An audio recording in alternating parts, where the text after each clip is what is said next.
Trener Zrinski je nastavio pobjedničkom ritmu protiv ekipe Igmana, 6. pobjeda u nizu.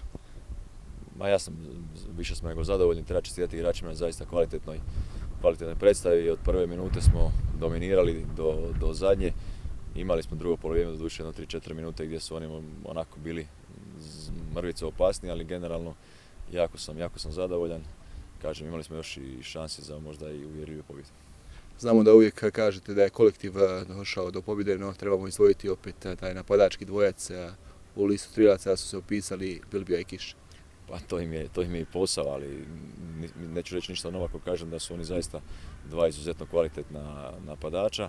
Isto tako ostatak momčadi im omogućuje da ulaze u šanse, rade jako dobro i opet napominjem, bilo bi nepravedno bilo koga sad specijalno isticati. Momčad je ta koja jučer, a inače donosi rezultate.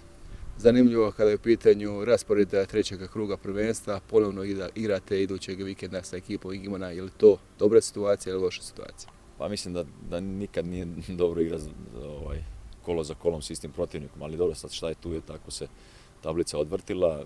Igrat ćemo u subotu opet protiv njih i nadam se pružiti isto tako kvalitetnu predstavu i zabilježiti pobjedu. Prije utakmice sa ekipom Igmana, uzvrat četvrtzavršnice Kupa Bosne i Hercegovine, branite prednost od 3-1 protiv ekipe Radnika. Da, ostalo nam još jedno poluvrijeme, tamo smo zaista odigrali kvalitetno i zabilježili pobjedu, ali ta pobjeda neće biti konačna ako sljedeću utakmicu ne pobjedimo i ne prođemo dalje. Dakle, cilj je pobijediti i proći u polufinale kupa. Naravno da u toj utakmici ćemo morati malo zarotirati momčad s obzirom na veliku energijsku potrošnju, ali kažem, koji god igrač uđe i koji god je do sada ušao i odigrao zamjenu nazovi standardne, pruže više nego dobru igru, tako da nema razloga da tako ne bude i utorak.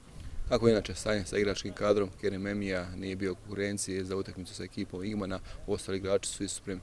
Svi su spremni, Memija isto tako danas će trenirati, ozdravio je, tako da je u konkurenciji za momčad.